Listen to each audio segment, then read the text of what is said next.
average non-flyer seems to have the idea that flying an airplane is like walking a tightrope, that you're struggling every second to keep the plane up there. But actually, the average well-rigged airplane is very easy to fly.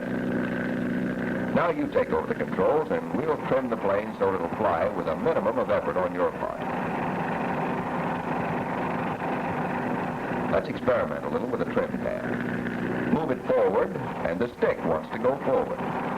The more you move the tab forward, the greater the forward pressure exerted on your hand by the stick. Move the tab back, and the stick wants to go back.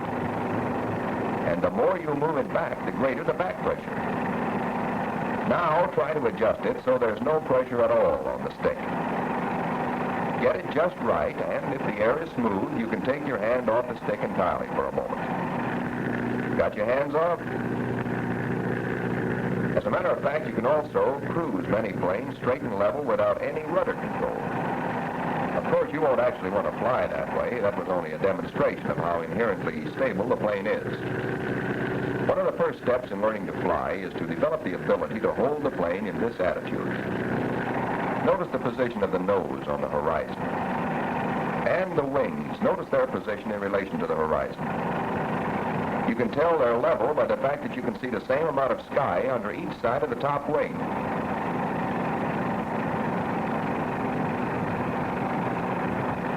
You remember in a previous film, we illustrated the correct use of the eyes by demonstrating that a person can look straight ahead and yet see objects on either side and even slightly back of his eyes, giving him in all a range of vision covering approximately 210 of the 360 degrees.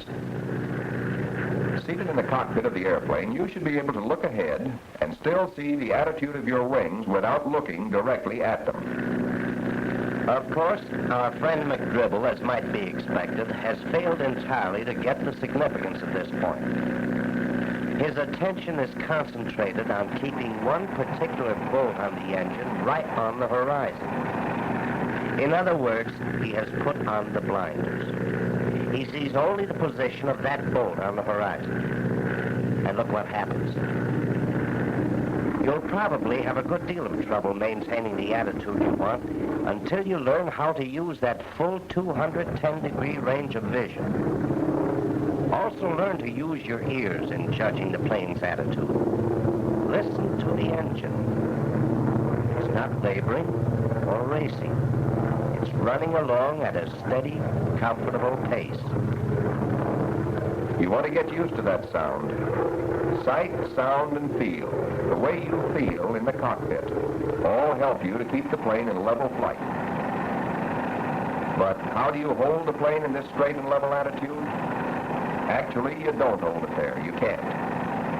Even when the plane is trimmed up, its attitude is subject to frequent change without notice. A wing drops a little, so you pick it up.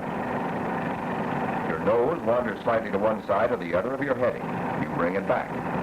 So flying straight and level is merely a matter of helping the plane by being on the ball, ready to bring it back to straight and level attitude the instant it gets off. Previously, we said that an airplane is turned by banking the wing. But if that's the case, then what's the rudder for? A boat is turned by its rudder, so lots of people think that an airplane likewise is turned by its rudder. Let's try it and see what happens. Keeping our wings level, we press right rudder. And sure enough, the nose comes around to the right. It looks like we're turning, but are we? Let's repeat that same maneuver, watching it from a different point of view. Our present heading is along that highway below, and we want to make a 90-degree turn to a new heading. We apply right rudder. Our nose comes around all right, but the plane itself tries to continue skidding right along the same old course. The only difference being that the nose is cocked off to the right. If you hold the plane this way long enough, it will gradually change its course very much as a racing car on a dirt track skids around a flat turn. However, we are not turning, we are skidding around the turn. It is a very sloppy and incidentally a very dangerous operation. Now let us try making a turn by banking the plane. If we want to turn to the right, we bank the plane to the right. But instead of immediately starting a right turn, the plane hesitates and may even pull off a little to the left. This is because of the increased resistance of the outside aileron. So the plane gets into the turn rather awkwardly. However, once the bank is established and the turn started, the plane behaves very nicely until we're ready to bring it out of the turn. And then again, recovery to straight flight is quite sloppy. So we need something to facilitate entry into and recovery from turns. First, something to counteract the plane's hesitation or momentary tendency to turn away from the direction of bank. And that is one of the functions of the rudder. Right rudder, as we have seen, will make the nose want to pull over to the right. So right rudder and the plane's tendency to turn to the left will cancel each other out, leaving the plane free to turn smoothly to the right when banked to the right. But let's stop the picture again. We have already seen that once the plane has entered the turn and the bank is established, we no longer need right aileron. As a matter of fact, we may even need a little left aileron to keep the plane from banking too much. And since right rudder was needed only to counteract aileron resistance, naturally we no longer need any right rudder. Thus we continue on around the turn to the new heading. To bring the plane out of the turn, we use left aileron, combining it with a little left rudder to counteract aileron resistance. What's this? Yes, we might have known that only McDribble could be responsible for such strange execution. Look, Mac, that stick isn't going to get away from you. You don't have to strangle it. You don't have to manhandle the airplane. Be gentle, but firm. Take it easy. Hold the stick lightly. Remember, you're taking the pulse of the airplane at all times. Your knees should be relaxed with the weight of your legs on your heels and the balls of your feet resting lightly on the rudder pedals. There. That's better. Now let's try a few turns. And here's what a good turn looks like from the pilot's point of view.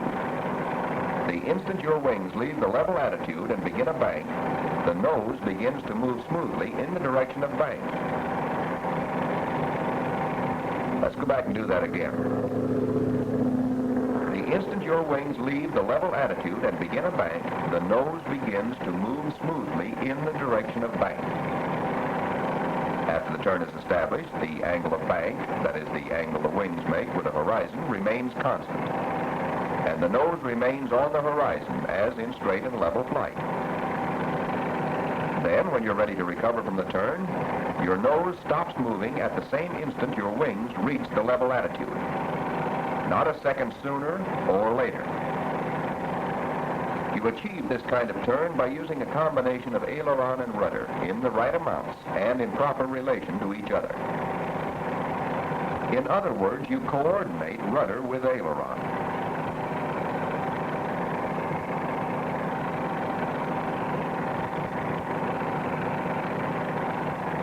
One of the easiest ways of knowing whether or not you're properly coordinating your aileron and rudder is by watching the way the nose moves.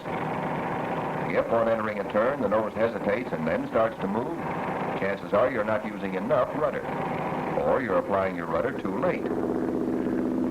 But if on entering a turn the nose moves too fast, you're probably using too much rudder, or you're applying rudder too soon. Experiment with your rudder pedals until you get the right adjustment to give you a smooth, well-balanced turn. And try to feel the balance of the turn. If you feel like you're being pushed one side or the other in the cockpit, even slightly, the chances are your turn is not balanced. Again, experiment gently with your rudders until that unbalanced feeling disappears. But just making a turn is one thing. Making a turn which comes out on a specific and predetermined heading is something else.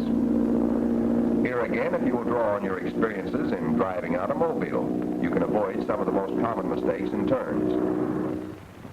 An intersection like this one forces the automobile driver to make a very sharp turn. But at a broad intersection like this, no driver in his right mind would turn so sharply. No, he'd take advantage of the extra room and make a much more gentle, more comfortable turn.